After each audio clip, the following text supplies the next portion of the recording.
Okay, watch, quiet please. When you want to look at something, when you want to render something and have a look at it, then you've got a bunch of buttons up here you can use, but I would recommend you get used to using the Arnold render view. When you bring up the Arnold render view, it'll open a separate window. It's got like a little play button. When you hit that play button, it's going to start rendering and showing you what your object, your scene would look like rendered. Now, if I press this now, then I'm just going to get a black image because there are no lights in the scene. You've got to have some lights to see something. Right, I'm going to pause that.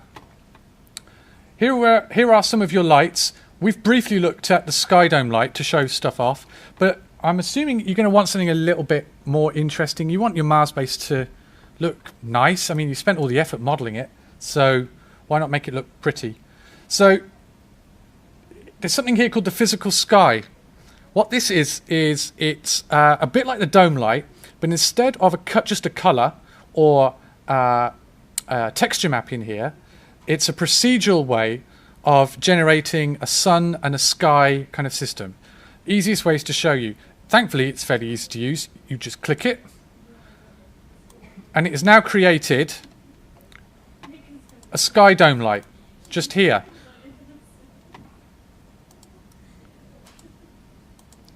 But if you go to the attribute editor with the sky dome light selected, you've got a bunch of options just here. Now let's restart the render and show you what it looks like.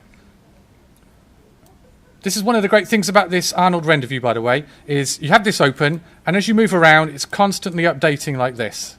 So you can really quickly get an idea of what your object's going to look like.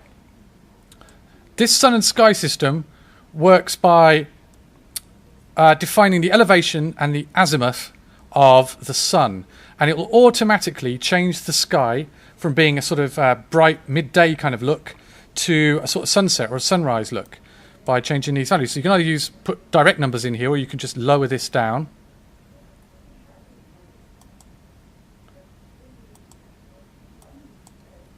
If Maya doesn't crash on me. There you go. You see, as I'm lowering this down, if I put this down to something much lower, it's automatically giving you that kind of sunset look. And then the azimuth is a bit like the rotation of the sun. So you can gradually move that sky around. Doesn't work for you. I'll come up and show you in a moment, and watch this again in a moment. So this is, you can either change this number here to rotate the sun around, or you can actually just rotate the sky dome itself. Has the same effect. There you go, there's the sun. So if I change the elevation, you can watch it kind of sink lower and lower down. So that's a nice way of automatically getting some natural kind of lighting. Once you've got it in your scene, it will probably look quite good on your Mars base because it will give you that sort of, not much in the way of clouds or anything like that. I know some people have already gone ahead and started putting lighting in their scene anyway, and I'm going to cover lighting in much more detail next semester because lighting's one of my favourite things in CG anyway. But yeah, try adding that to your Mars base scene. And if you haven't got Maya up by the time I started, make sure you go back and watch this video that I'm going to put on YouTube. Okay, but for the rest of the session, you've only, even though the deadline has been put back to the, what is it, the 10th of January? Yeah, Wednesday the 10th of January. Yeah, I would still try and get the lion's share of your work done by the 15th of December.